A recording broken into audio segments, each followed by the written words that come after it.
진짜 선선해져서 너무 좋습니다. 예. 좋죠? 예, 선선하니까. 좀 살 것 같은데, 이제 조금 있으면 또 춥다고, 추워서 또 죽겠다고 또 그럴 겁니다. 네, 어쨌든 이 기회를 주신 하나님께 감사하고, 우리 아까 집사님이 얘기하신 것처럼, 우리는 이렇게 또 쾌적하게 살 수 있는 환경이 되면 묘하게 이게 우리 자신을 이렇게 더 바라보게 되고 우리 자신을 챙기려고 합니다. 물론 그것도 필요하지만 그래서 오늘은 주님께서 이 말씀을 주시지 않았나 한번 생각을 해봅니다. 누가복음 10장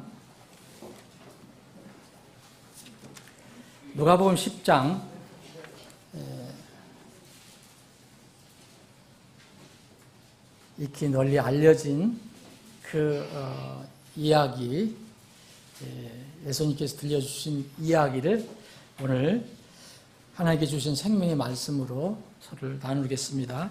10장 25절부터 제가 천천히 봉독하겠습니다.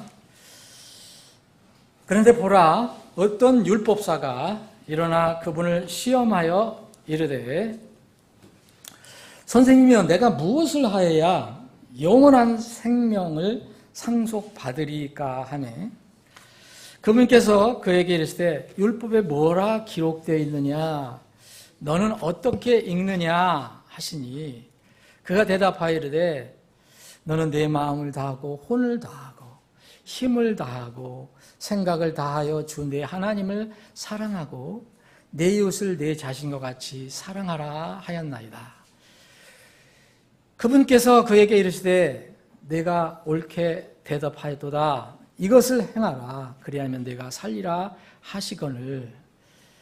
그가 자기를 의롭게 만들려고 예수님께 이르되 그러면 내 이웃이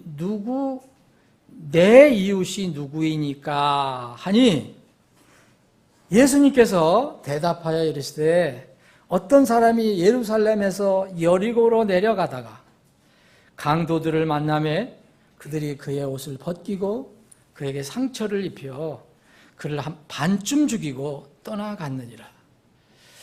마침 어떤 제사장이 그 길을 내려오다가 그를 보고는 다른 쪽으로 지나가고 또 이와 같이 한 레위 사람도 그것에 이르러 그를 바라보고는 다른 쪽으로 지나가되 어떤 사마리아 사람은 여행을 하다가 그가 있던 곳에 이르러 그를 보고 불쌍히 여겨 그에게 가서 기름과 포도즙을 붓고 그의 상처를 싸매며 그를 자기 짐승에 태워 여관으로 데려가 돌보아주고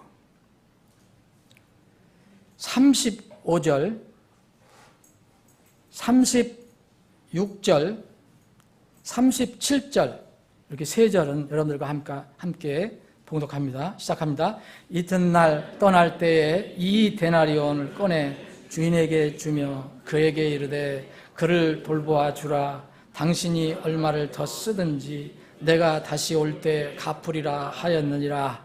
이제 너는 이 세 사람 중에 누가 강도 만난 자의 이웃이라고 생각하느냐 하시니 그가 이르되 그에게 긍휼을 베푼 자이니이다 하매 이에 예수님께서 그에게 이르시되 가서 너도 그와 같이 하라 하시니라. 아멘.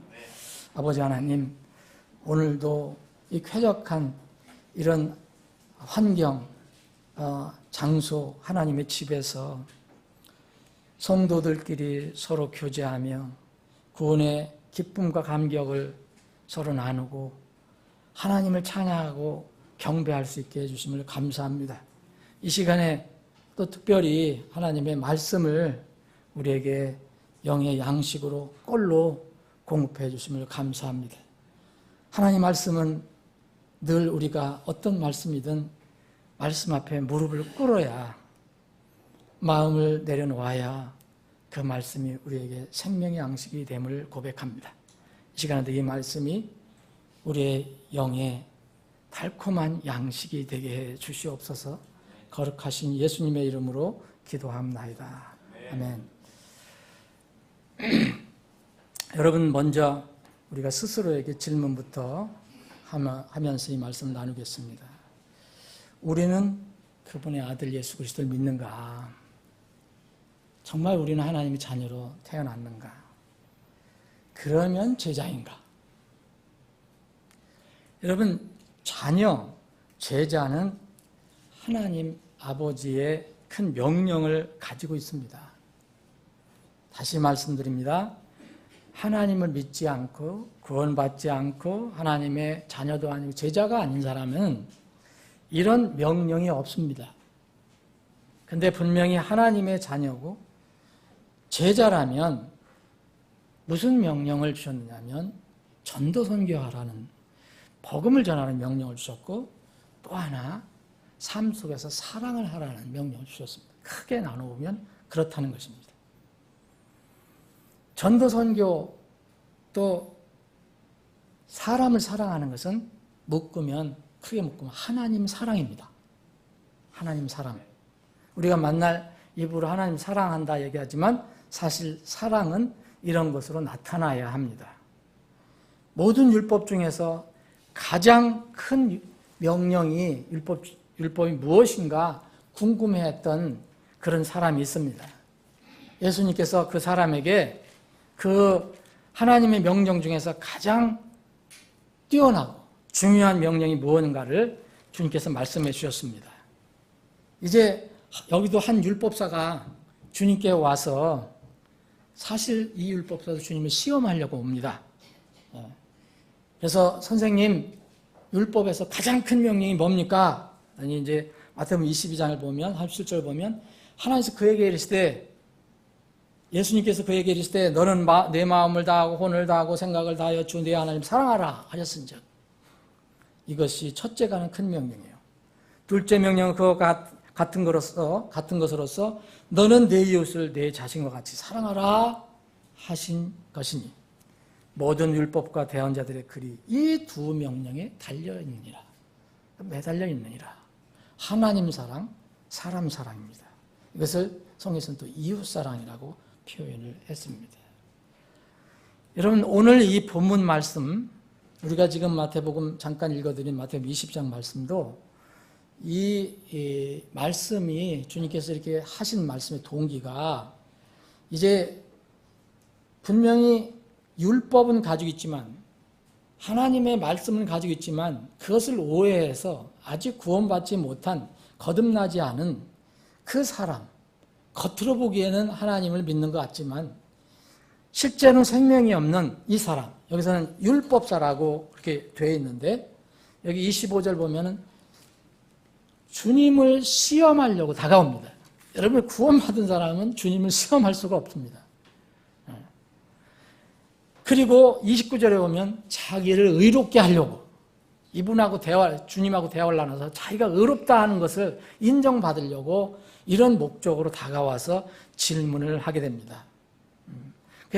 정말 이렇게 이웃 사랑하라, 하나님 사랑하라, 이웃 사랑하라 하니까 걸린 게 뭐냐면 하나님 사랑은 늘 자기가 얘기하니까 율법사니까 율법을 가르치면서 얘기하는데 걸리는 게 하나 있었어요. 내 이웃을 내 자신과 같이 사랑하라 하니까 이게 걸린 거예요. 그래서 이제 질문을 합니다. 근데 동기가 자기를 의롭게 만들려고 하는 마음의 그런 뜻을 가지고 있어요. 예수님께 질문합니다. 그러면 내 이웃이 누구입니까? 내 이웃이 누굽니까? 예수님께서, 하나님께서 내 이웃을 내 자신과 같이 사랑하라 그랬는데 그럼 내 이웃이 누구냐고 이렇게 묻는 것입니다. 이스라엘의 율법에는 이웃은 이제 원수와 이웃은 나눕니다. 그래서 이웃이라는 것은 자기 민족에 있는 자기 이웃 사람을 얘기하는 거고 원수는 이겨도 되죠. 가는 사람들 얘기하죠. 그래서 때로는 구약 율법에도 원수를 사랑하는 말이 있지만 또 때로는 원수를 이렇게 멸절하는 말도 있습니다. 이 율법사는 그래서 이 네이옷이 누군가, 지금 주님께서 말씀하시는 이 네이옷이 누군가가 궁금했습니다. 그런데 사실 의도가 예수님을 어떻게든 시험해 보려고 했던 겁니다. 예수님께서 이 마음을 아시고 이렇게 한 이야기를 들려주십니다. 이것은 예수님께서 비유로 주신 것이 아니고 예수님 전지하신 분이기 때문에 실제 일어났던 일을 예수님 잘 아시니까 이 율법사에게 이렇게 설명을 해 주신 것입니다. 여러분, 오늘 이 말씀을 짧은 시간에 여기서 이 꺼내는 진리를 다 말씀드릴 수 없습니다. 이게 만약에 제가 복음만 오늘 중심으로 한다면 여기 놀라운 복음의 진리가 들어가 있습니다. 그 시간이 없습니다. 오늘 포인트는 그게 아닙니다. 오늘은 문자 그대로 이 율법사가 질문한 내 이웃이 누군가? 과연 내 이웃이 누구인가? 이것을 주님께서 어떻게 우리에게 알려주셨는가? 그것을 살펴보기를 원합니다. 여러분, 모든 사람에게는, 여러분들과 저를 포함해서 모든 사람에는 이웃이 있습니다. 이웃이 있어요. 우리가 사회에 살기 때문에 산속에서 혼자 원신처럼 사는 게 아니고 사람들과 살기 때문에 누구에게든지 이웃이 있습니다. 세상 사람들에게도 사랑할 대상이 있다면, 만약에 이 율법사에게 주님께서 이렇게 가르쳐 주신다면 우리 하나님의 자녀들, 내가 처음에 여러분들에게 질문했습니다. 내가 정말 하나님의 자녀인가? 구원을 받았는가? 그러면은 세상 사람들에게도 사랑할 대상이 있다면, 이웃이 있다면 우리 하나님의 자녀들에게는 말할 것도 없습니다. 그러나 종종 우리는 이웃을 오해하며 삽니다. 이웃을 우리의 기준으로, 우리에게 유리한 방향으로 결정을 합니다. 이웃을, 성경에서 말하는 이웃을 잘못 아는 것은 죄입니다. 오늘 여러 가지 여기에 복음의 진리가 있지만 그거는 미뤄두더라도 오늘 주님께서 말씀하신 이 이웃이 누구인가, 우리의 이웃이 누구인가를 한번 깊이 생각해보는 그런 시간이 되기를 원합니다. 예수님께서 이 사람에게 교훈을 알려주시려고, 진리를 알려주시려고 길게 설명을 하시는데 이 내용 중에 두 가지 중요한 언급을 하십니다. 하나는 질문이고 하나는 명령입니다. 이 질문은 이겁니다. 지금 우리가 읽어본 것처럼 36절에 있는 것처럼 너는 이 세 사람 중에 누가 강도 만난 자의 이웃이라고 생각하느냐? 이걸 질문하십니다. 이건 이 사람에게만 질문하는 것이 아니죠. 이 성경을 읽는 우리에게 질문하십니다. 그리고 하나의 질문이 끝난 뒤에 주님은 명령을 하십니다. 가서 너도 그와 같이 하라라고 얘기합니다. 주님께서 말씀해 주신 이야기 속에 참 이웃이 나옵니다. 그래서 너도, 너 율법사, 너도 가서 그와 같이 선한 그 사람처럼 하라라고 명령을 하십니다. 여러분, 첫 질문, 이 질문은 예수님을 나쁜 의도로 지금 찾아와서 예수님 시험하려고 하는 율법사도 쉽게 대답을 할 수 있는 질문입니다. 이건 어려운 질문이 아닙니다. 그래서 그는 쉽게 37절에 보면 그에게 긍휼을 베푼 자이다 라고 얘기합니다. 최소한 인간으로 양심이 있기 때문에 물리적으로는 두 사람은, 앞에 언급한 두 사람은 물리적으로는 이웃이었지만 제사장하고 레위는 분명히 그 지역에 사는 사람일 겁니다. 물리적으로는 이웃이에요. 이 강도 만나 쓰러져서 거의 죽게 돼서 길에 쓰러진 사람. 강도 만났다면 그 지역에 있는 사람일 겁니다. 이 두 사람은 분명히 물리적으로는 이웃인데 주님이 보실 때는 이웃이 아닙니다. 이 사마리아 사람이라고 표현된 어떤 사람은 분명히 물리적인 이웃이 아니에요. 왜냐하면 여행을 하다가 그랬어요. 사마리아 지방이든 어디서 여행하다가 여기까지 온 것입니다. 그럼 그는 물리적인 이웃이 아닙니다. 그런데 주님은 그 사람에게 묻고 누가 이웃이냐고, 셋 중에 누가 이웃이냐 물었을 때 이 율법사도 기본 양심이 있기 때문에 긍휼을 베푼 사람입니다. 사마리아 사람이라고 얘기는 안 하면서 긍휼을 베푼 사람입니다 라고 얘기해요. 그게 누굽니까? 사마리아 사람입니다. 사랑하는 여러분, 이거 우리가 휙 읽고 지나갈 수 있습니다. 그런데 왜 주님께서 이 말씀을 이렇게 참으로 자세하게 감동적으로 이 말씀을 주셨는가? 여러분, 우리는 흔히 우리 이웃을 오해하며 살고 이웃을 막대하고 이웃을 때로는 괴롭히고 그렇게 살아갈 수 있습니다. 우리 교회 성도들은 그런 분들은 없겠지만 분명히 레위인, 다레인 그리고 이 제사장은 다 명목은 다 신앙, 종교를 가지고 있는 사람입니다. 사마리아 사람은 종교를 가지고 있는지 없는지 모르겠습니다. 물론 이 사마리아 사람은 예수님의 상징입니다. 그거 말씀드리면 한참 나가야 되니까.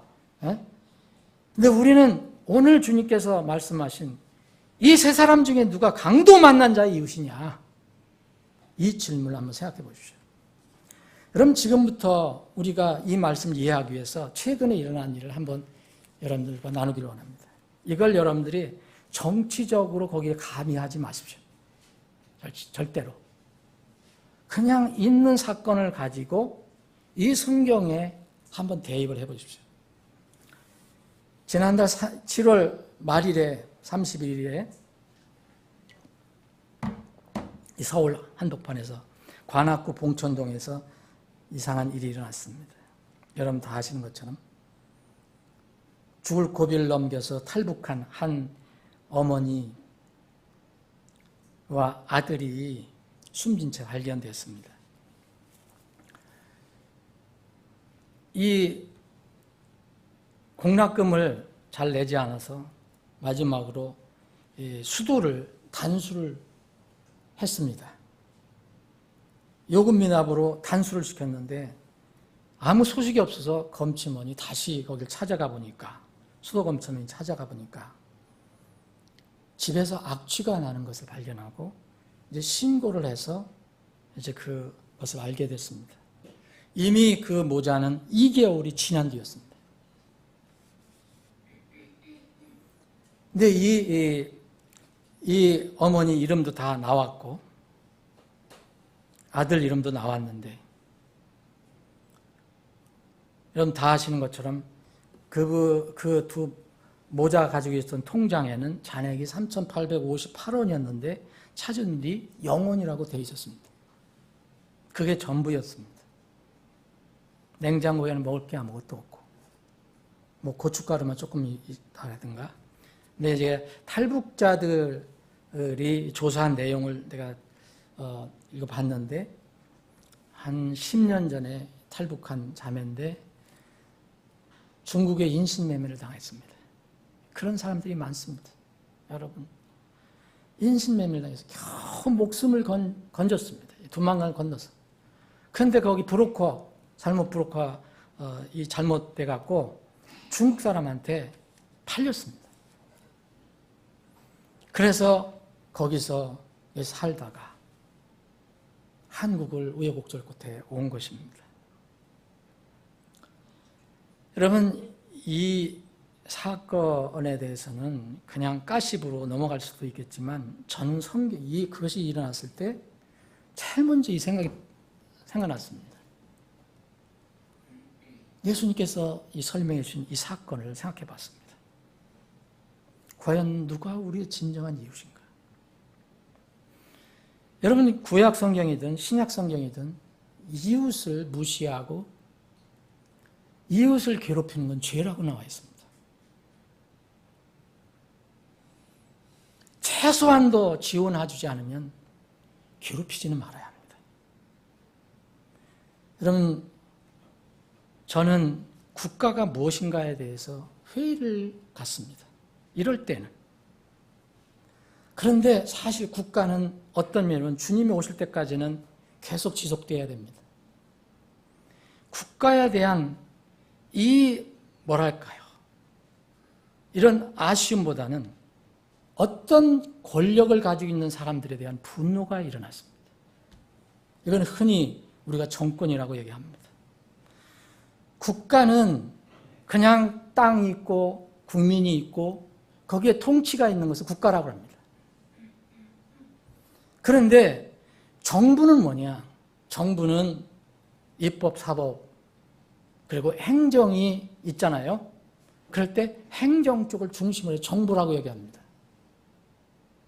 그런데 정권은 어떤 이러한 나라를 이끌어가고 통치할 수 있는, 지배할 수 있는 그런 권력을 가지고 있는 사람들을 얘기하는 겁니다.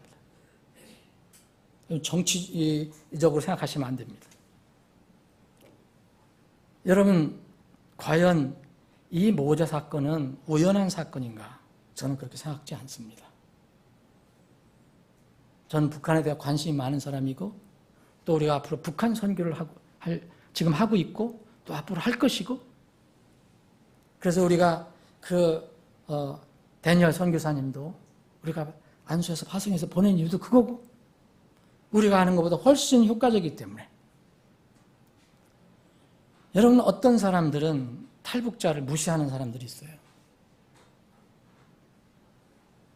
심지어는 어느 국회의원은 전 지금 국회의원이 아니지만 이제 조국을 배반한 자들이라고 이야기하는 사람이 있었습니다. 이런 시대에서 우리가 살고 있는데 여러분 우리는 만약 이 모자가 겪었던 것, 이 모자가 어떻게 하면 북한을 탈출해서 두망을 건너서 죽음을 이제 겨우 면해갖고 여기까지 왔다가 결국은 다시 먹을 것이 천지인 하루에도 먹을 것이 수천 톤으로 나간다는 음식 쓰레기가 그렇게 넘치는 대한민국 수도 서울 한복판에서 굶어 죽었다는 것은 지극한 아이러니입니다. 그건 슬픔입니다. 저는 사실 그날 이걸 들었을 때 그날 잠을 잘 못 잤습니다. 우리 집사람이 압니다. 내가 성경을 전하고 말씀을 전하는 사람으로서 너무 가슴 베어지고 슬펐습니다. 우리도 이런 사람들을 좀 발굴해서 좀 도와주었으면 얼마나 좋았을까. 그런데 사실은 이 사람이 이 모자가 이렇게 된 것은 저는 우연이 아니라고 봅니다.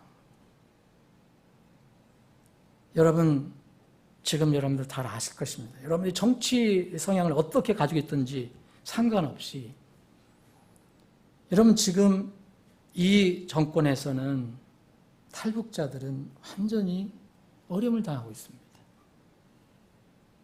그 이유는 뭔지 저는 압니다. 어쨌든 북한 정권에 좀 어떻게든 잘해갖고서 잘 평화롭게 지내보려고 하기 때문에 그런 것은 알고 있습니다. 근데 우리는 내가 탈북자라면 과연 그들의 고통을 얼마나 이해하고 얼마나 동참하고 얼마나 생각을 하는가. 여러분 이런 비극적인 무모한 저는 짝사랑이라고 생각하는데 무슨 온갖 더러운 욕을 해대는 그런 사람들에게, 그런 잔인무도한 사람들에게, 우리나라 대통령에게 이런 막말을 막 하는 사람들에게도 여전히 이게 정말 비극적인 짝사랑 아닌가? 무모한 정책 아닌가? 있는 사람들도 살려가면서 해도 될 텐데 정말 이 북한 정권은 세계에서 다 강도 정권이라고 합니다. 조폭 정권이라고 합니다. 못된 짓은 다 하잖아요. 요새는 무슨 또 이게 그거 뭐예요?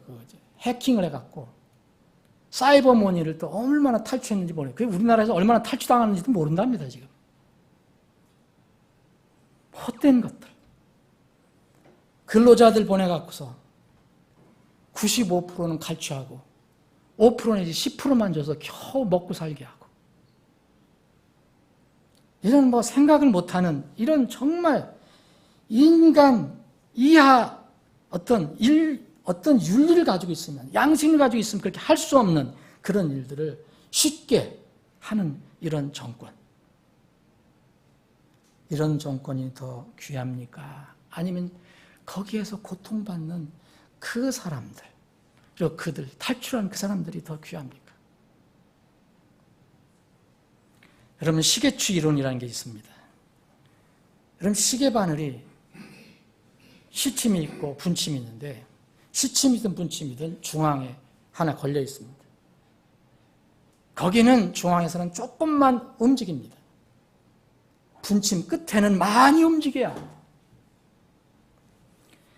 여러분, 왜 지도자들이 중요한지 아십니까? 왜 솔선수범해야 되는지 아십니까? 지도자들이, 권력을 가지고 있는 사람들이 조금만 움직여도 저 밑에 있는 사람들이 엄청난 영향을 준다는 것이 시계추 이론입니다. 여러분, 위에 있는 사람들이 조금 구체적으로 얘기 안 해도 탈북자 미워하고 귀찮아하고 장관이 이렇게 하고 대통령이 이렇게 하고 고관들이 이렇게 하면 그 밑에 있는 공무원들은 자동적으로 알아서 합니다. 세속된 이게 속세적인 말이 있잖아요. 알아서 뭐 한다라는 말이 있잖아요. 여러분, 지금 요새는 그게 묻혔어요. 다른 사건 때문에. 사실 이거는 큰 죄입니다. 우리나라 같이 이 복지가 엄청나게 지금 복지 정책을 하는데 청년들을 그냥 돈을 안 받아가니까 또 연락해서 또 이렇게 하면 된다. 아니면 그런 조건이 아니라 그래 이렇게 해라 또 준다. 100만 원, 200만 원씩 막 풀어주는 이 세상인데 이 모자는 몇 번씩 찾아가도 이 조건 저 조건 얘기하면서 결국을 지원하지 않았습니다. 아동수당 10만 원만 받고 살다가 죽었습니다. 물론 그 배경에 여러 가지 일들이 있겠지만 여러분, 이래서는 정말 안 됩니다. 이건 죄입니다. 하나님께 죄를 짓는 거, 하나님을 대적하는 것은 무모한 행위입니다. 그것은 누구든지 어떤 권력을 가지고 있는데 어떤 나라든 어떤 조직이든 하나님과 대적하는 것은 무모한 일을 하는 것입니다. 이 모자는 아무 연고가 없습니다. 친척이 없습니다. 그리고 이 어머니는 우울증까지 앓고 있었습니다. 다른 사람 접촉하기가 어려웠습니다. 그러나 이 동사무소인가 뭔가는 2번이나 찾아갔습니다. 도와달라고. 그런데 이 조건 저 조건으로 다 지원을 안 했습니다. 저는 이 권력을 가지고 있는 사람들이 이렇게 하는 게 맞는가? 너무 심하다. 여러분, 한반도에서 탈북자는 왜 생깁니까? 그들이 정상적인 사람으로 우리처럼 그래도 대우받으면서 일하는 대가를 받고 굶지 않고 자유롭게 살면 왜 수만 명, 3만 4천 명이 지금 한국에 와 정착했는데 그건 무슨 여행 오듯이 온 겁니까? 목숨을 걸고 온 거 아닙니까? 왜 자기 고향을 떠나서, 자기 일가 친척을 떠나서 목숨 걸고 옵니까? 고생 끝에 한국에 성공적으로 온 사람은 천만다행입니다. 3만 4천 명 정도 되는데 지금. 근데 지금 저도 몇 년 전에 여기 방문해서 가봤지만, 그분들을 만나봤지만 시골에서 숨어서 국적이 없으니까 이리저리 방황하며 사는 사람들, 탈북 여인들, 남자들, 이런 사람들이 얼마나 많은지 아십니까, 여러분? 중국은 잡아서 보내려고 하죠. 그 외 중국 외에 몽골, 소련 이런 데 헤매는 탈북자들이 얼마나 많은지 아십니까? 여러분, 북한 내부는 어떻습니까? 잔인무도한 공산정권, 김씨 세습 정권에 의해서 지금 얼마나 많은 사람들이 고통을 받고 있습니까? 하도 뽑아먹을 풀복이 하나 없고, 하도 잡아먹을 쥐도 한 마리 없고, 하도 잡아먹어서 바퀴벌레도 한 마리 없는 이런 정치범 수용소에서 고통받는 무고한 정치 이유로다가 신앙의 이유로 가두어지고 고통받는 사람들이 15만 명 내지 20만 명. 지금 밝혀진 것만 해도. 일반 북한 주민들은 어떻습니까? 40%가 한 40%된 1,100만 명이 영양 실조입니다. 먹을 것이 없어서. 평양 사람들은 먹을 것 있지만 다른 곳은 먹을 것이 없습니다. 그런데 이런 사람들에게 쇠로 우람한 철로 만들어 놓은 그 김일성 우상에게, 김정일 우상에게 꽃다발 바치고 절을 강요하는 지독한 우상 숭배고. 여러분, 어떻게 이런 강도 정권, 조폭 정권에 의해서 쓰러진 사람들, 이런 사람들을 아무 양심의 가책도 없이 강도에게 맞아 쓰러진 사람들을 짓밟아버리는가? 대신 조폭, 도둑, 강도짓하는 그 사악한 자들을 적극 돕는 것은 도대체 무엇입니까? 저는 김정은이도 회개해서 구원받아야 할 대상이라는 것을 믿는 사람입니다.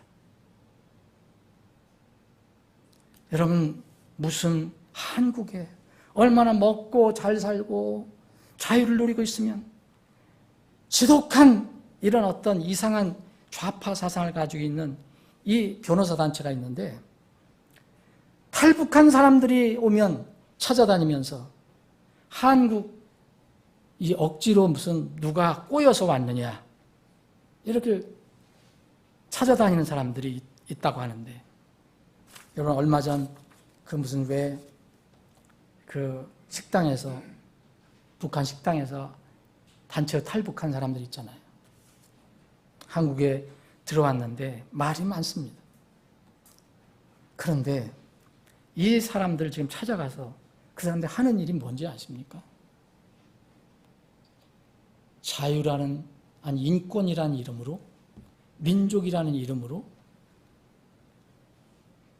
도대체 이 사람들이 어느 나라 국민인지, 무슨 뇌를 가지고 있는지.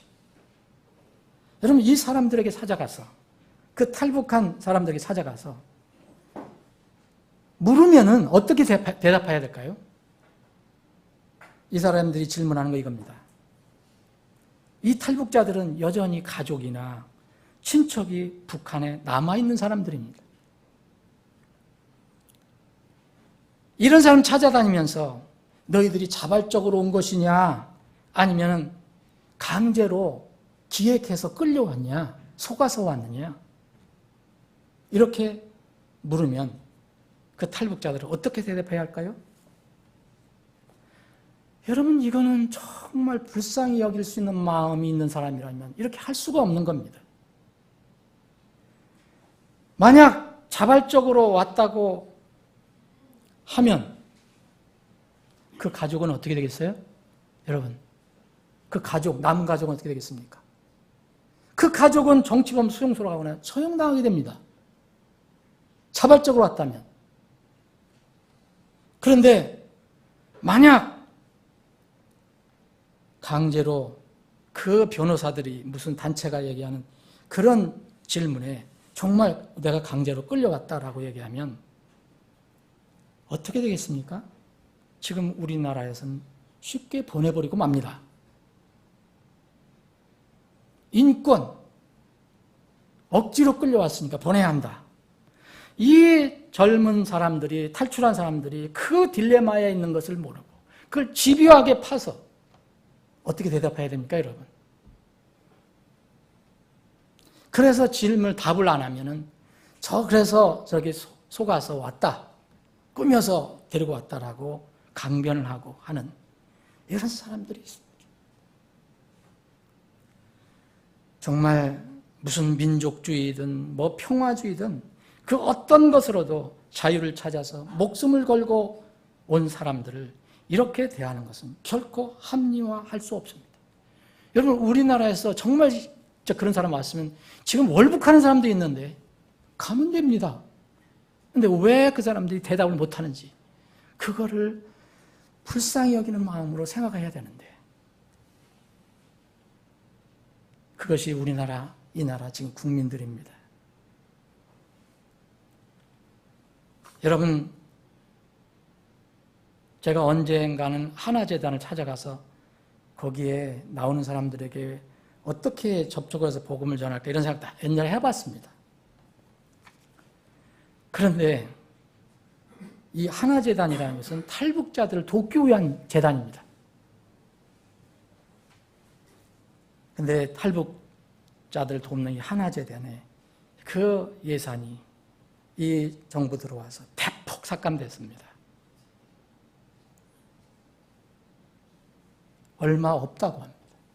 그런데 이 하나재단의 공무원은 50명이 넘는데 이사장 연봉은 1억이 넘고 사무총장 연봉은 1억이 가깝대요.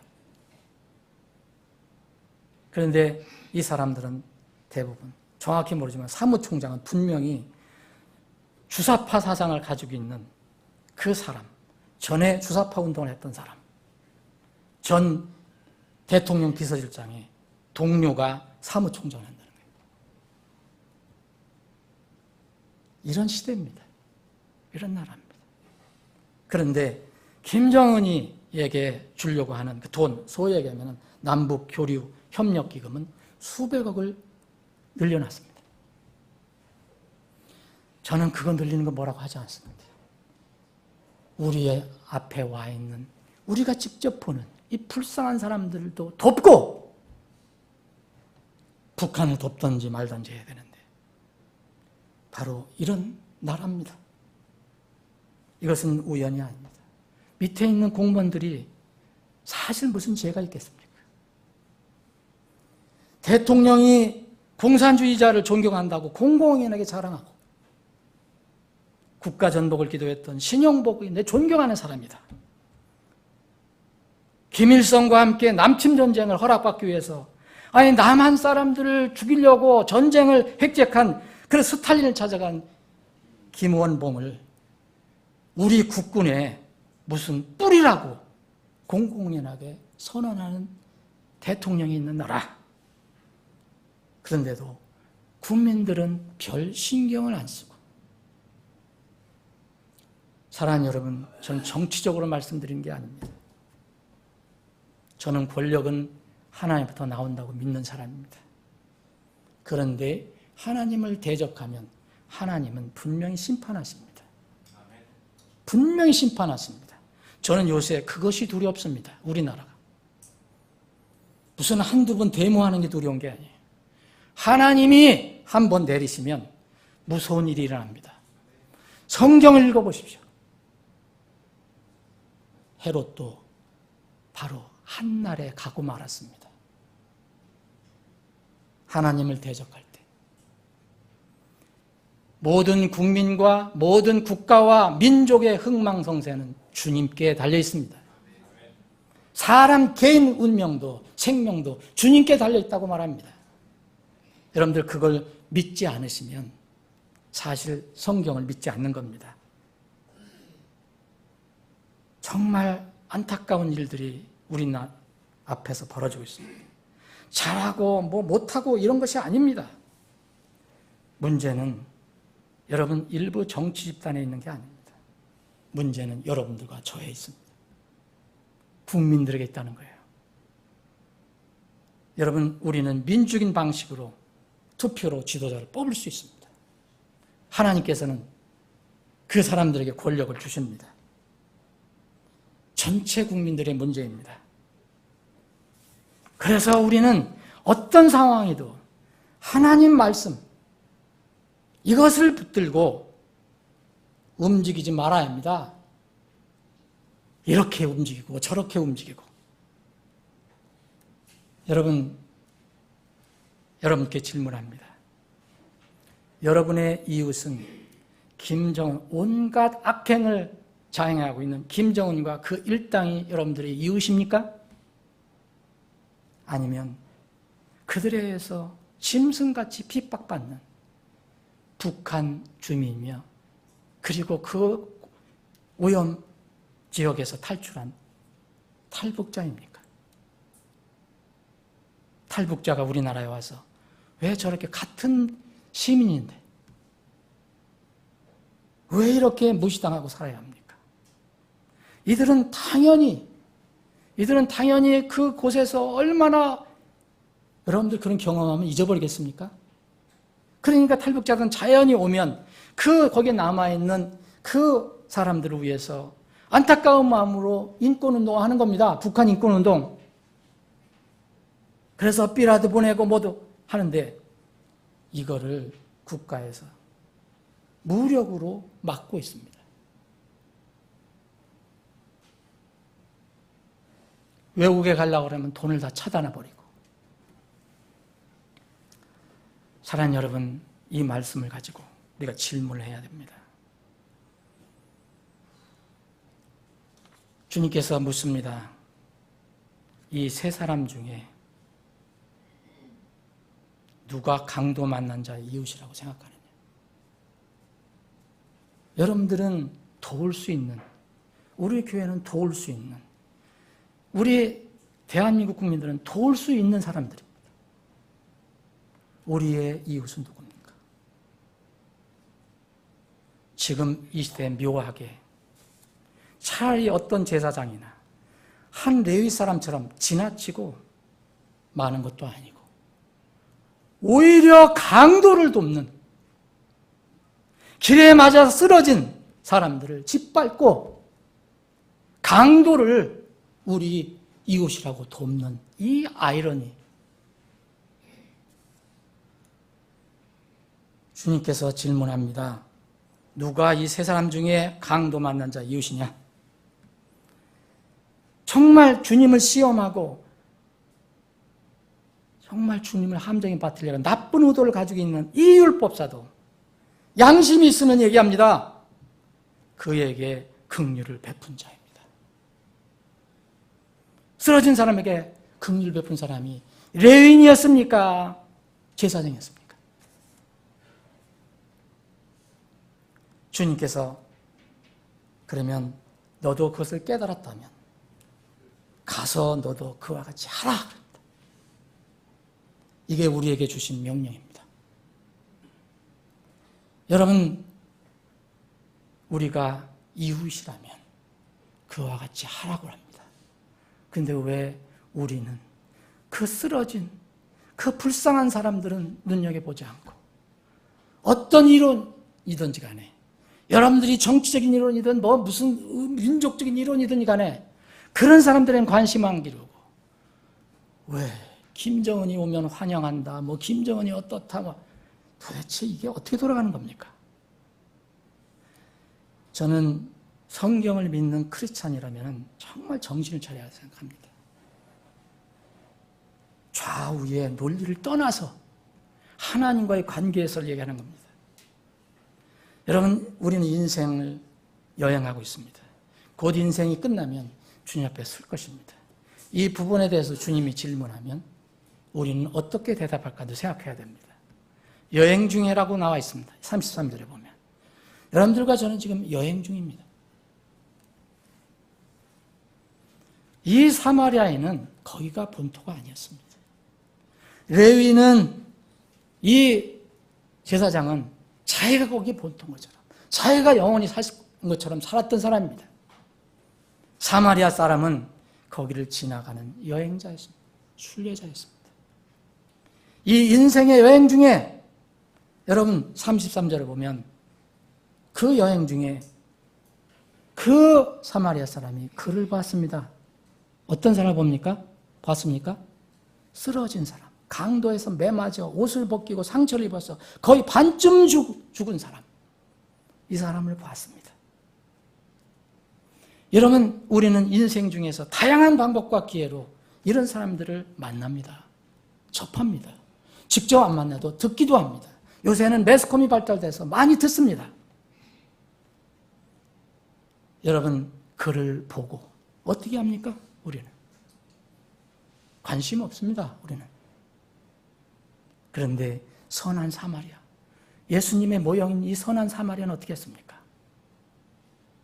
권력? 눈치 안 봤습니다. 종교? 신경 쓰지 않았습니다. 어떤 사마리아 사람은 여행하다가 그를 보고 어떻게 했습니까? 그를 보고 불쌍히 여겼다고 했습니다. 불쌍히 여긴다고 되어 있는 영어는 compassion이라는 건데 이것은요, 함께 간다는 뜻입니다. 여러분, 마음을 불쌍히 여긴다는 것은 함께 가겠다는 뜻입니다. 그래서 그를 보고 불쌍히 여겨서 이제 함께 가기 시작합니다. 어떻게 합니까? 그에게 찾아갑니다. 그에게 가서, 34절 보세요. 가서 자기가 가지고 있는 것을 그에게 줍니다. 그가 가지고 있는 것은 뭡니까? 여기도 진리가 들어있는 겁니다. 기름과 포도즙입니다. 기름은 복음적으로 성령을 의미하고 포도즙은 생명의 진리를 의미합니다. 우리가 만찬 때 포도즙을 먹는 것은 예수님의 피로 상징적으로 먹는 것입니다. 기름과 포도즙을 이 사람은 가지고 있었습니다. 이것을 이 사람에게 아낌없이 쏟아줍니다. 믿음은 실천입니다. 자기 헌신이고 희생을 수반해야 합니다. 여러분, 기름과 당시의 포도즙은 여행할 때 반드시 필수품이었습니다. 이유는 포도즙은 생명, 마셔야 되니까. 그리고 이 기름은 상처나거나 필요할 때 아주 필수품이었습니다. 이 쓰러진 사람, 무엇이 주게 문제입니까? 상처를 입었습니다. 먹고 굶었습니다. 먹지를 못해서 굶었습니다. 두 가지 문제를 해결합니다. 상처에다가 기름을 발라줍니다. 목마른 사람에게 포도즙을 먹입니다. 이게 우리가 할 수 있는 것입니다. 여러분, 사실은 이게 복음적으로 깊은 의미가 있습니다. 이 사람은 레위 사람과 제사장들은 그냥 지나쳐 갔지만 율법을 여러분들이 아무리 가지고 있어도, 여러분들이 머리로 지식을 가지고 있어도, 여러분들이 복음이 여러분 것이 아니면 쓸모가 없습니다. 사마리아인은 이것이 내 것이었습니다. 내 것을 아낌없이 내줍니다. 복음은 가리고 숨기는 것이 아닙니다. 복음 쌓아놨다가 뭐 하려고 합니까? 사람을 살리는 데 써야죠. 그래서 이 선한 사마리아인은 이 사람을 응급처치를 합니다. 여러분, 거기서 바로 기름과 포도즙을 붓고 그의 상처를 싸맸다 그랬잖아요. 이게 중요합니다. 죽음 있는 현장에서 나중에 보자, 이게 아니고 일단 거기서 응급처치하고 나중에 여관으로 데리고 옵니다. 여러분, 내주하시는 성령님이 없으면 성령님을 어떻게 전할 수 있습니까? 여러분들 마음에 예수님의 피가 없는데 예수님의 피를 어떻게 전합니까? 불가능합니다.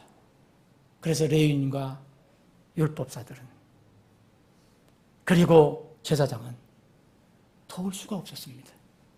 복음적으로 그렇다는 겁니다. 실제로 물리적으로는 도울 수 있었지만 상처를 싸맸습니다. 그리고 자기 짐승에 태웠다고 나옵니다. 이 사람이 가지고 있는 걸 양보합니다. 내 것을 내려놓습니다. 그래서 자기가 태워가고 너는 날 따라와라가 아닙니다. 자기가 타고 있던 짐승을 자기가 내려와서 거기에 태우고 자기는 옆에서 끌고 갑니다. 안전하게 인도해야 하기 때문입니다. 여러분, 그런 사람들이 얼마나 민감하고 정말 힘든지 아십니까? 여러분들 노새 타면서 나 따라오시오. 따라올 것 같습니까? 그리고 이 사람이 데려간 데가 어디입니까? 여관입니다. 여관의 상징은 휴식의 장소입니다. 상처난 영혼이 기름과 포도즙을 받은 사람이 쉴 수 있는 곳이 어디 있습니까? 그것이 주님의 교회입니다. 포도즙과 기름이 없는 사람은 교회 와서 의미를 못 느낍니다. 포도즙과 기름이 있는 사람은 교회에 와서 진정한 안식을 누립니다. 여관은 바로 이 시대의 교회, 주님이 세우신 주님의 몸을 의미합니다. 34절 보면은 여관으로 데려가서 돌봐주다가 다음날 이튿날 떠날 때가 됐습니다. 35절 보면 떠날 때가 왔습니다. 선한 사마리아인이 떠날 때가 됐어요. 예수님이 우리를 남겨두고 떠날 때가 왔습니다. 우리와 함께 계속 부활하신 예수님 계시면 좋겠지만 주님은 내가 재림할 때까지는 내가 떠나야 한다. 그러시고 성령님을 보내주십니다. 선한 사마리아인은 예수님의 상징입니다. 모형입니다. 그가 떠나기 전에 2 데나리온 가지고 있는 돈을 다 털어서 여관 주인에게 맡기면서 부탁합니다. 그를 돌보아 주라라고 명령합니다. 돈을 주고 부탁하는 겁니다. 여러분, 주님이 세우신 교회에 이 명령을 주셨습니다. 여러분들 이 명령 잊지 않아야 합니다. 하나님께서 교회에 2 데나리온을 주셨어요. 그걸 어떻게 했을 것입니까? 우리만을 위해서 쓰는 거 아닙니까? 이 2 데나리온을 주면서 잘 돌봐달라고 부탁합니다. 교회의 역할이 무척 중요합니다. 그리고 여러분, 이 선한 사마리아인이 하시는 걸 보세요. 우연한 사람이 아닙니다.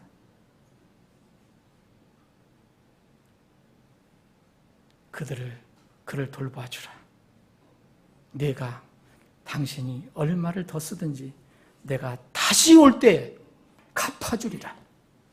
여러분, 이 말씀 들으시면 좀 힘이 나지 않습니까? 우리가 주님을 위해서 하는 것은 속된 말로 무료, 공짜가 없습니다. 주님은 공짜를 좋아하시는 분이 아니에요. 우리가 냉수 한 잔을 수고를 해도 그대로 다 갚아주시겠다고 약속하신 분입니다. 말씀 정리하겠습니다. 누가 우리의 이웃입니까? 누가 여러분의 이웃입니까? 여러분, 이 말씀에서 예수 그리스도를 발견하시면 복입니다. 그런데 이 예수님이 직접 말씀하시면서 우리에게 2 가지 명령과 질문과 명령을 합니다. 누가 강도 만난 자의 이웃이냐? 진정한 이웃은 아프고 상처난 사람들, 어려운 사람들, 가난한 사람들, 권력 없는 사람들, 이런 사람들의 마음을 쓰는 것, 같이 가는 것, 그 사람들이 진정한 이웃입니다. 이 말씀이 여러분들과 저의, 그리고 우리 교회에 주님 오실 때까지 경고의 말씀이면서 위로의 말씀이 되시길 주님의 이름으로 축원합니다. 기도합니다.